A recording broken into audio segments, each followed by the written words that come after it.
earlier is going to be dramatically similar, but hopefully maybe you can catch something that you did not catch the first time. But if you're new to the room, hopefully I'll make this something that is not nearly drudgery, because we're talking about a topic as serious as estate planning. I hope you don't believe that this is going to be boring by any stretch of the imagination. We're going to try to make it fun and exciting. As she explained, let me just introduce myself just a little bit. Again, my name is Eric Tyrone, born in Austin, Texas. I was born to an Air Force captain, and so, well, he finished as an Air Force captain, but I was born to an Air Force, he served in the Air Force. And we went from Austin. I've lived in New Mexico, I've lived in Colorado Springs, even up in Syracuse, New York. And eventually I went to high school down in Austin, Texas, and went to undergrad at Columbia University in New York City. After undergrad, I stayed in New York City for about 3 years, and then went out to the University of Wisconsin for law school, and then came out here. I thought I had an opportunity with the Attorney General here in DC, but it turns out there was a hiring freeze, and that just didn't work out. I spent a couple years doing contract work up at the U.S. Attorney's Office in Baltimore, investigating Medicare and Medicaid fraud, and in doing that, I got wind of one of my fraternity brothers, Steve McNair. He passed away, and when he passed away, he left several issues within his household that were left unsettled. And so one of the things that I wanted to do was at least be able to have the ability to reach out to my fraternity members and share with them the importance of having wills, having trusts, having estate planning, actually talking about and thinking about it, because I saw some of the ramifications that were that happened to his will and his family because of not having proper estate planning. And so as I started doing more and more research, I started learning that within our community there has it's been absolutely decimated by not having appropriate estate planning. And so one thing I did was I wanted to create this seminar to be able to allow you guys to be able to take in some of the information and be able to understand and at least make an informed decision about whether it is that you're ready to create your estate plan and start taking these things into action. The seminar is called Running From It Will Not Save You. 10 things your mama didn't teach you and your daddy didn't know about proper estate planning. Okay, and the reason why I call it Running From It Won't Save You is because I got one piece of bad news that I got to get out of the way up front. Everybody in here is going to die. All right, everybody in here, everybody's going to die. All right. So now I don't say that joyfully, but I'm just saying it's going to happen. And so that being said, if we know it's going to happen, at some point we should prepare a plan to be able to take care of ourselves because of it. All right. And so the aim of this seminar is to give you the 5 W's: the who, what, when, where, and why, about why you should do estate planning and what are the consequences of not having proper estate planning. Okay. I want to make sure that you know that not having an estate plan is an estate plan. It's just a bad one. All right. So if you think that by avoiding the issue and just not talking about it, not thinking about it, putting your head under the pillow, or under the mat, the rug, whatever you want to call it, that it's going to avoid having to deal with estate planning, you're sorely mistaken. Okay. So who is it that should have an estate plan?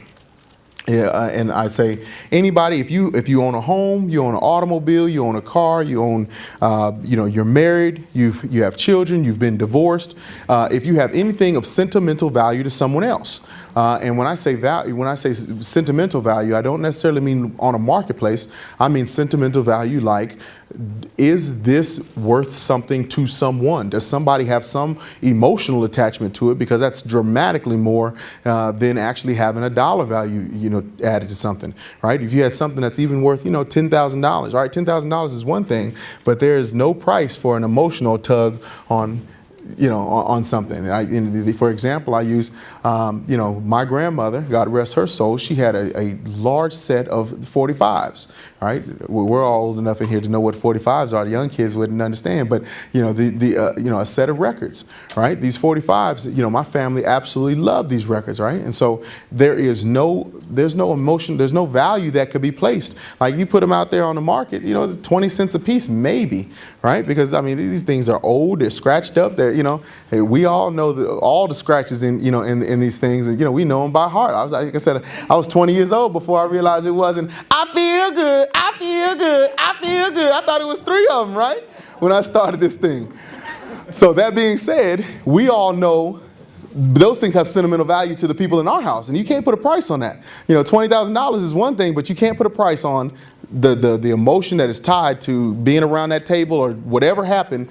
And when that song comes on, you just remember we all went back to Big Mama's house because that's where it was. All right. And so there's something to be said about if you own something of sentimental value to somebody else, those are the things that you want to make sure that you have an estate plan. What is the purpose of proper estate planning? Well, let me tell you what is proper estate planning. This is something that everybody want to write down, okay? Because there are a few things that you can do to determine what is a proper estate plan, okay? A proper estate plan will do several things. The first thing, it will make sure that you remain in control of what you have while you're alive and well. Okay, proper estate planning will allow you to remain in control of what you have while you're alive and well. If you can't control your own things while you're alive and well, then you have some poor estate planning. Okay, the next thing, it will allow you to transfer control to whom you designate if you become disabled. Okay, if you become disabled and Cousin Willie gets to take care of all this, and you don't want Cousin Willie, you wouldn't trust Cousin Willie with a bag of Skittles, that's not proper estate planning, am I right? Okay, the next thing, this is ultimately the most important right here. There's a 4-part. Once you're gone, you want to be able to give what you want to who you want, when you want to give it to them, how you want to give it to them, okay? So I'm going to say that again. You want to give what you want to who you want, when you want to give it to them, and how you want to give it to them, okay? So if your estate plan does not allow you to do all these things, then that's a poor estate plan. And lastly, you want to be able to rethink about how you're actually disseminating this information, creating your estate. Right? The idea is to start transferring over, your legacy, your information, your vital wisdom, your information. If you do not have the ability to transfer over the information and the wisdom that you have, then somehow you're failing the people behind you. And I use examples. Anybody in here seen Brewster's Millions, the movie with Richard Pryor? No? Okay, so in this movie with Richard Pryor, basically, Richard Pryor's real rich uncle, right? He gives him $30 million, and he says, you've got X number of days. I think it was 30 days to spend $30 million, but you cannot have anything to show for it except for receipts, right? You can't have, you can't go buy a bunch of houses. You have to spend it on things that you can't have anything to show for it, right? And if you do, at the end of those 30 days, I'll give you $300 million. So now it's a real funny comedy. Richard Pryor is trying to spend all this money and have nothing to show for it. But in the end, he was doing something like this legacy building that we're talking about, because he was showing Richard Pryor the importance of being able to spend and be spendthrift, to think about what you're spending. Why? Because if you sit down and you spoil and you waste $30 million in 30 days, you're going to have to come back and think about the decisions that you make. You got to work hard to spend that kind of money. And he's saying, I don't want you to the hard money that I worked for, I don't want you to just waste it, right? So in that, if you have estate planning where you can start telling your legatees, the people that are behind you, here are some instructions that will make you an a responsible person, will make you a responsible adult, will make you a responsible person with finances. These are some things. If you put these things in place, you will be a better, more responsible adult and being better prepared for the world because you've seen some of these things. You guys understand some of these things that they may not. Then you have helped to create your legacy. And so that's ultimately one of the purposes of estate planning. When should you create an estate? Well, I say it's like in real estate. You know, they say the best time to buy is 5 years ago, right? And so the idea is right now, while you have the mental capacity, if you have the mental capacity to do it right now, you should do it right now. You should do it while you have the ability to make the decisions on your own. And because at some point, some of us lose that ability, and once it's lost, you probably cannot get it back. It's not guaranteed, but you probably cannot get it back. Okay? Where?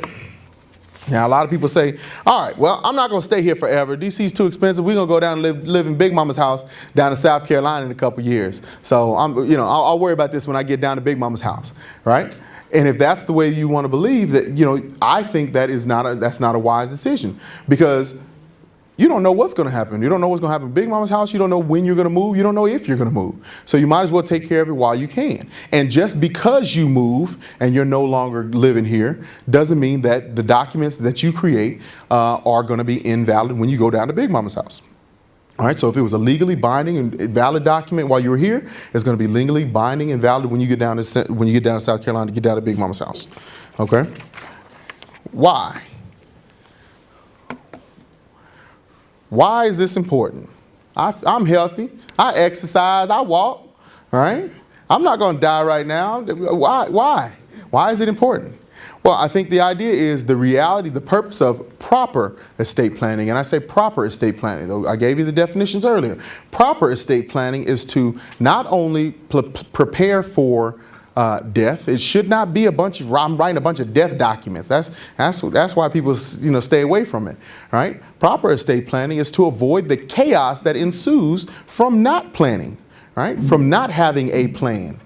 And we're going to talk about some of the chaos that will absolutely ensue when you do not have a plan or you have a poor plan, okay?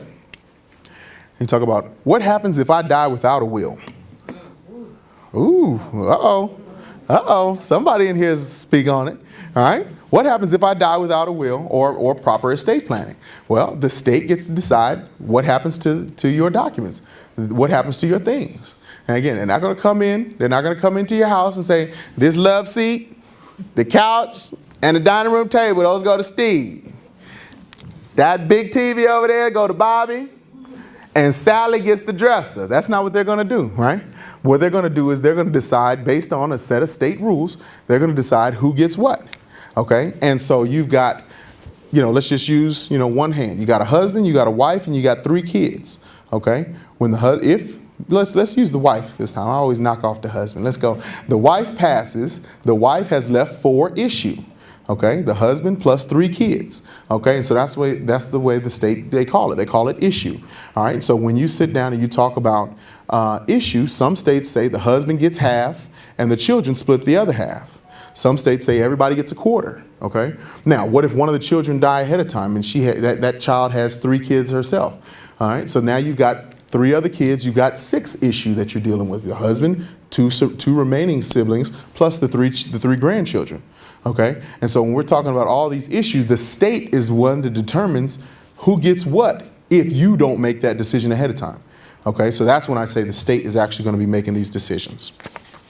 All right, chaos versus proper planning. Okay, so there's a lot of chaos that can happen. There's chaos that can happen if you die without a will. There's chaos that can happen if you have a will. There's chaos that can happen if you have a bad will. There's chaos that can happen if you have a trust, if you have a bad trust. All right. So, if you put a trust in your will, if you do irrevocable trust, there's a lot of chaos that can ensue. And so the idea is to find what is you want to be able to answer those different questions from the beginning. If you can answer those questions, I think you can avoid a lot of these problems. Okay. Steve McNair. I want to use him as an example. Now, again, I don't want to disparage Steve McNair, him or his character or his person. He's one of my fraternity brothers, and I absolutely have no, I absolutely admire some of the things that he did with his finances. But his situation is one that we can all learn from. Okay. Does anybody know who Steve McNair is? Yes, ma'am. He's an organizer. He's in. Oh, he's a football. Alcorn. There it is. Alcorn. Alcorn State. All right. I didn't go to Alcorn. I didn't know that Alcornite. I wasn't ready for the term. You shocked me with the term. I didn't know Alcornite. All right. You got to slow us down with that. We don't all know these terms, but go ahead. He was NFL quarterback. He was an NFL quarterback. Anybody else? Anybody else know anything about Steve McNair and how he passed? From Mississippi. From Mississippi. You got to say with two S's. Two S's, just only one. Mississippi, right? Yeah, he was killed by. He was killed. A mistress. Oh, okay, a mistress. Mistress, significant other. Right.